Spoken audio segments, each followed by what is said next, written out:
After a few cocktails, the couple just does not care as much. Like before ceremony, feral, psychotic. After ceremony, people are like little baby doves. They're just like, whatever, I just want to party. Hi, I'm Alyssa Pettinato. I'm a wedding planner. And today we're gonna be reviewing some of your favorite weddings from your favorite movies. Let's watch a scene from The Wedding Singer. It would be so nice. Everybody spread the word. I live in my sister's basement. I've definitely had to grab the microphone before from somebody. It's usually not with a wedding vendor, I have to say. It's usually with people giving speeches that should not have the microphone or that have had a few cocktails. But, you know, I have had wedding vendors have to be removed from weddings and it's uncomfortable. But we hope it's not always like a full-fledged moment in person of somebody absolutely cracking at the seams. Hey, buddy, I'm not paying you to hear your thoughts on life. I'm paying you to sing. Well, I have a microphone, and you don't. So you will listen to every damn word I have to say! I've had to remove a catering captain from a wedding who was being unhinged, to the point where guests were coming up to me and being like, this man just spoke to this waitress horribly, and that shouldn't be something that's allowed in front of everyone. I called the owner of the catering company outside and I was like, if you don't have somebody come here and forcefully remove him, I'll do it myself.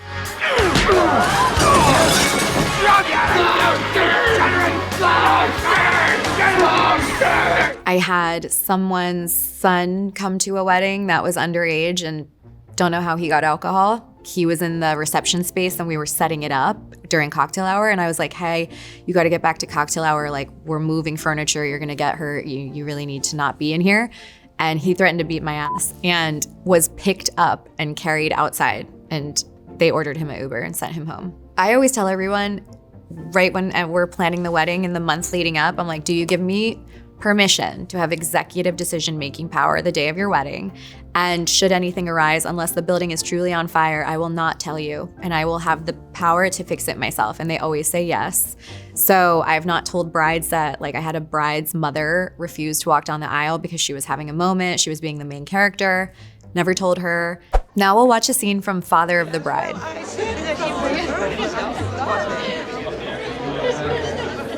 It was unbelievable. I had never seen a line form so fast. It was as if they knew what the food was costing me. I just love it because it's kind of like the first movie that was like truly about weddings and the chaos that can come with them, especially when you decide to have it in your own house, which is a whole beast in itself. I was ready to relax and taste the food I'd been hearing about for the past 5 months when... Dad! There's some cops out front and they want to talk to you. Cops? I've heard we'll handle this together. I got George for Honoré. Come on, George, you can do that. And I just loved that the planner was so crazy and just completely steamrolling the dad. I have to say, I mean, like, I've definitely steamrolled some parents, but like in a polite way. You know, look, when you have a wedding at your house, a lot of people are under the misconception that it's gonna be cheaper, and with a tent and permits and having to bring everything in essentially like it's a bare space, it can actually be quite expensive and time consuming to you guys. And the parking is a real thing. Do you have a permit for parking 200 cars in this street? Well, the problem is, officer, that we're supposed to have 4 parking attendants. If this was me and my company, I'd be like the one greeting the cops. I wouldn't bring dad into it unless I absolutely had to. And my team would be out there handling that while I would be inside if there was a big moment going on. So, you know, it's never just one person at a wedding. The problem lies in people that try to bring in a planner halfway through because they get overwhelmed, and then we're just sorting through the BS, having to just smile and nod and be like, oh my God, I wouldn't have done this, this, and this, and just make it work. Let's watch a scene from the drama. What's your favorite thing about Charlie? I love that he's very smart, very caring and open-minded. I've definitely worked with photographers that were maybe inflicted on me because somebody's sibling used them for their wedding or whatever, and their energy was not great. One time, right before the ceremony, the chuppah, which is the wedding arch in a Jewish wedding, had something wrong with it, and the florist was trying to get it perfect. And so she had to get on a ladder, and the photographer was like, we have to hurry up and get a shot. So he made everyone get in front of the chuppah while the florist was inside of it on a ladder fixing something. And he's like, I can remove her post. But like everybody in the photo was highly uncomfortable and like afraid something was gonna fall on them. And I was just like, this is not the vibe. Okay, good. Okay, so keep those things in mind. Okay, Charlie? What's your favorite thing about Emma? She's kind. Oh my gosh, I want a photographer that has good energy. Very key. In fact, I struggle with working with photographers that I haven't actually seen them do their job before, because sometimes people find people on Instagram. So many Instagram snafus that have been inflicted on me. I think my favorite one was a videographer that came wearing a 2 feet tall hat, like he was going to Burning Man, to a wedding, and a t-shirt. The bride saw him and was just like, what is he wearing? And then other ones have just been people that think they're great because they have a certain number of followers, but their work is very subpar and their attitude is trash. So it's not everything on Instagram, guys. Now we're gonna watch a scene from My Big Fat Greek Wedding. Oh, is this it?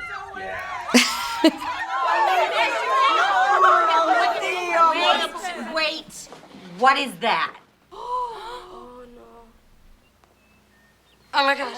It reminds me a lot of my family because we're Greek, so this movie speaks to me. Where did everybody go? It's like not that deep when you have a makeup artist usually, so, you know, people wake up with, I had someone wake up with a black eye because they fell. So, you know, people do crazy things before their wedding sometimes, and it's nothing a little makeup can't cover. Nico, let's go. Daddy, is that my tux? No, this one. The men have it so easy. The way that I plan out their day is, honestly, I just tell them, hey, you have to be dressed at this time. The men are gonna sleep in, they're gonna roll out of bed, play around a golf, and then just show up in a tux. Let's watch a scene from Shotgun Wedding. I've actually never seen this. Invited your ex? Okay, so I have strong opinions about this. I actually have a podcast about relationships because I've seen so much with weddings over the years, and I literally just talked about exes at weddings and how I think it's actually egregiously disrespectful to the partner. I'd be like, what is his purpose? Like, is he paying for the florals? Is he a singer? What is his function other than being a menace to the groom? Didn't think he'd actually come. You know, he never RSVP'd. No, it's a very, very cool move. Really excited to meet him. Oh God, the challenges of a destination wedding are endless, honestly, because you're not local. So one of the biggest thorns in people's side is actually getting the attire to the venue, which people don't really always think about beforehand. And then it's like, we're going on a plane. I have this huge dress. I can't afford to check it, you know, like I need it to come on with me. And all of your vendors are gonna have to be local. So you're gonna have to kind of trust in the process, because if you're on these little islands, there's really only like 2 vendors that can do the job sometimes. And you kind of have to just be like, it's gonna be this one. So a lot to consider with a destination wedding. Now let's watch a scene from 28 Days.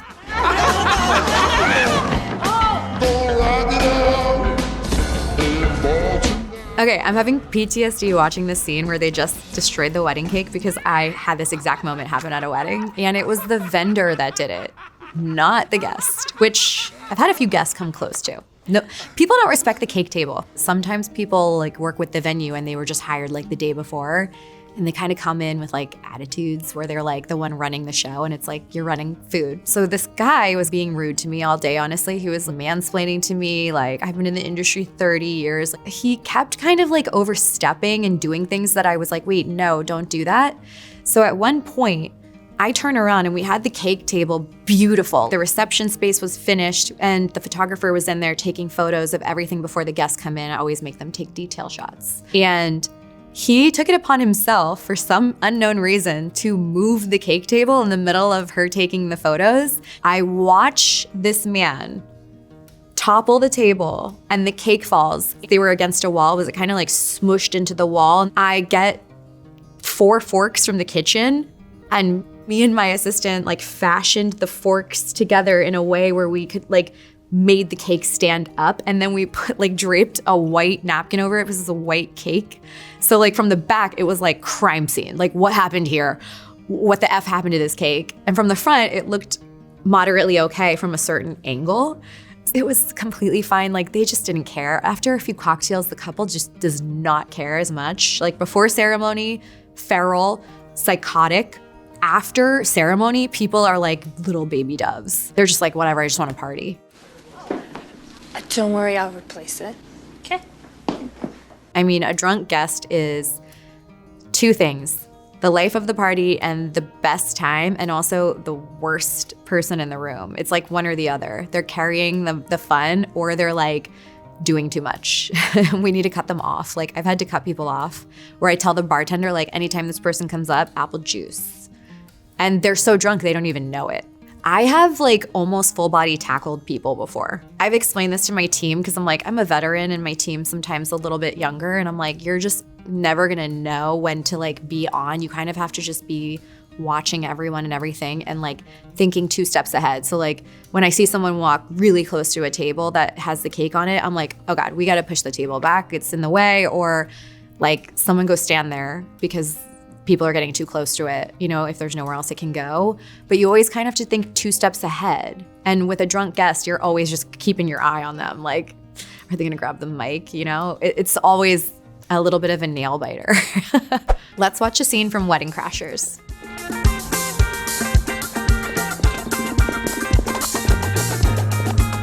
Sanjay Collins. Chuck Vindaloo. Excited to be here. Seamus O'Toole. Bobby O'Shea. I'm ready to get drunk.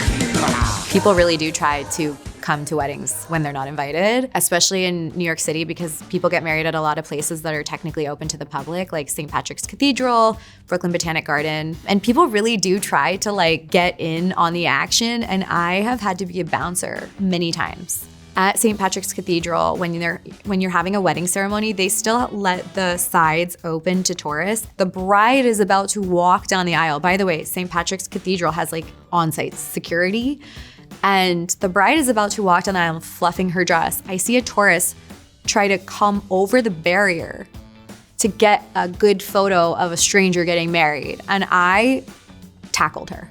Like, I'm not even joking. The security literally was like, we need to hire you to work at St. Patrick's. They were so impressed. I was like, you gotta go. Like, literally get out of here. She's like, I gotta get a photo. I'm like, you don't even know these people. Get the hell out of here. Like, crawling over the barrier. Ridiculous. Who's that?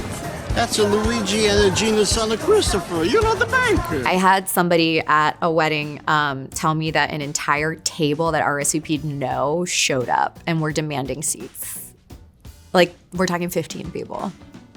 God, this wedding was actually atrocious. I still have PTSD. It was a 300-person wedding, and at a wedding, there's table numbers. Everything is strategically planned, assigned seats. You know, it's kind of very curated. And I had someone come up to me, and they were wearing jeans, number 1, the whole table, at a formal wedding. And they were literally like angry at me. And they're like, we don't have a table. And I'm like, oh my God, what has gone wrong? Did we miss something? And I'm like looking, and I see their names are nowhere. I did actually tell the groom, because I was like, I don't know everybody. I don't know the family lore. I don't know, you know, all the trauma. I'm like, this table is saying they need a table, but I don't see them on the list. And the groom's like, they RSVP'd no. And I was like, do you want me to tell them to leave? And he was just like, just try and do what you can. So we had catering bring in a whole table. We sat everyone down. They were utterly rude to us, like egregiously angry that they didn't have a table after they all said they weren't coming. And they were in like t-shirts and jeans. It was so egregious. The groom was better than me, because I would have been like, don't let the door hit you or the good Lord split ya. Let's watch a scene from Bride Wars. A terrible mistake has been made. One, I assure you, has never happened before in the House of St. Clair. Your weddings have been booked on the same day. Can you say that again? I'm sorry, what? Your weddings have been scheduled for the same date. Mother F? Are you insane? The plaza is our lifelong dream. Very on brand. Honestly, The iconic venues like the Plaza, they do book up. There's only so many good Saturdays in the year, you know? I had a bride get married, and the funniest thing was it was a December wedding. And she told me some lore when we were done with the wedding about how she lost a friend, which by the way does happen with the bridal party. Sometimes your friendships do get tested. And she told me that the maid of honor scheduled her wedding for the same day. And was not in the wedding. Didn't come to the wedding. Now let's watch a scene from Monsoon Wedding.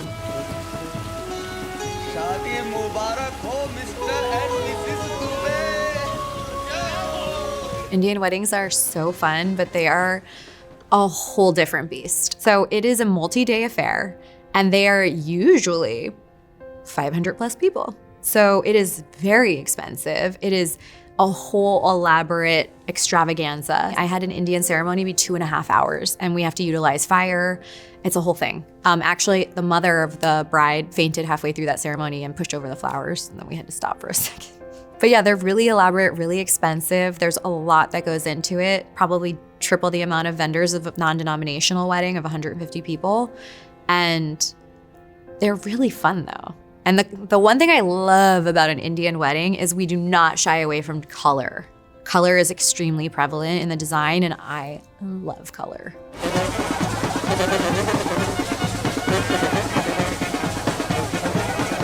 If we're working in a city like Boston, Manhattan, we can't utilize the animals.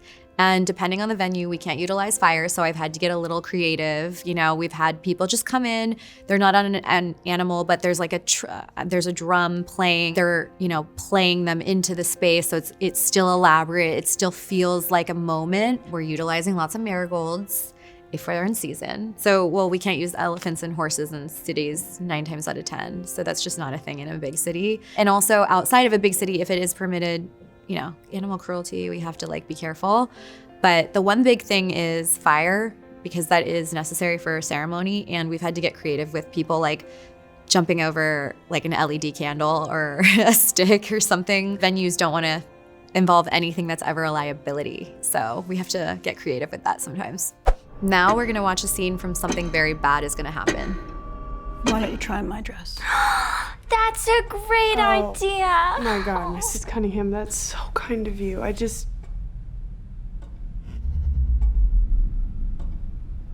Wow. And unfortunately, I've seen stuff like this happen where people don't voice how they're feeling and really make it known that, you know, what they want. And I'm gonna need everybody to, all my introverts, to put on their extrovert hat and just really rise up, because the dress is very important. I have to remind everyone all the time, like, this is your Met Gala. And sometimes people really get bullied into the dresses they pick. And I'm just like, why did you do that? And they're like, like this person really wanted this. And I'm just like, what about you? Mom, you promised I could have Grandma Madeline's diamond bracelet. Oh, I Portia, you can have it after. Oh, never mind, it doesn't go. I'm cringing the whole way through this because it feels like a bad episode of Say Yes to the Dress. And why are we not just voicing how we feel and being like, lay off, I don't want to wear this dress. It happens so much. And there have been situations where a family member has just become the main character to the point where they're having conversations with me, the couple, where they're like, can you interject? And I'm like, look, as somebody who has no problem standing up to their parents, why is this hard for you? And I'm having to sit here and have hard conversations with someone's dad. So a good example of this is there was a couple that had, the bride's family was paying for the wedding, the groom's family was paying for the welcome reception. And it was a 16th of what we were doing with the wedding. So it should have been like a cakewalk. And the groom's family was being so over the top that the bride actually texted me and she was like, I'm out. I don't even want to be CC'd on the emails anymore. Y'all got it. And then the groom called me 2 days before the event, like, should I uninvite my dad to the wedding? Because he's just being so crazy about this. Like, I'm actually so mad at him. And I had to use my degree in psychology and give a little therapy to him. Like, just let it pass. Like, he's excited. You know, it's their moment too. They're paying for it. So sometimes they will have big thoughts when they're the ones paying for it. And you have to kind of be respectful, because like sometimes I have to remind parents, like, yes, you're paying for it. We love you for that. But this is about them. Now let's watch a scene from The Wedding Planner. But this is perfect. You can finally meet Eddie. come here. Eddie, come here. I want you to meet the wedding planner. The two most important people in my life set eyes on one another. Eddie, this is Mary, the wedding planner. Mary, this is my fiance, Eddie. Everyone's always comparing me to this because I'm like a younger single woman as a wedding planner, and people just always want me to be J-Lo and like be creeping on people's grooms, which is just not the case at all. People always ask me if I would be attracted to a groom or if I've ever been attracted to a groom because of this movie, and it's so toxic. Like, truly, first of all, when I meet people, immediately clients, even if they're attractive, I'd never ever think about it like that ever in my whole life. But I gotta say, after planning weddings for 15 years, sometimes I'm happy to be single when I see some of these dynamics. And like, there is a lid for every trash can sometimes. Hi. Hi. Mary, are you okay? If this were me and this had been my scenario where I knew the groom or I was attracted to the groom or something had happened before, I would immediately be like, that's old news. That has come off. I like truly don't think about anybody like that. It's immediate friend zone and nothing more, honestly. You told me your name was Steve? Oh, it is Steve. My last name is Edison. Fran calls me Eddie. It's a nickname. I have a better nickname for you. How about common, cheating, sleazy son? If you're thinking... What I'm thinking involves a machete and a pair of pliers. This is just so insanely toxic, like a wedding planner stealing the groom. First of all, after we see some of them involved in the planning process, like, you couldn't pay me, you know what I mean? Like, and then sometimes there's dynamics where it's the bride doing everything and I meet the groom the day of the wedding and I'm like, good luck with that, you know? And then sometimes I'm like, he's a nice guy, he's supportive, but I'm watching him put up with behavior from his partner or his parents and be kind of like, and I'm just like, man up, dude. So there's just never been a scenario, and there never will be a scenario where this would ever be realistic. And I always hate that everyone compares me or asks me, have you seen that movie? Because sometimes it's the bride and I'm like, babe, what are you trying to ask me right now? Because he's not for me, ever.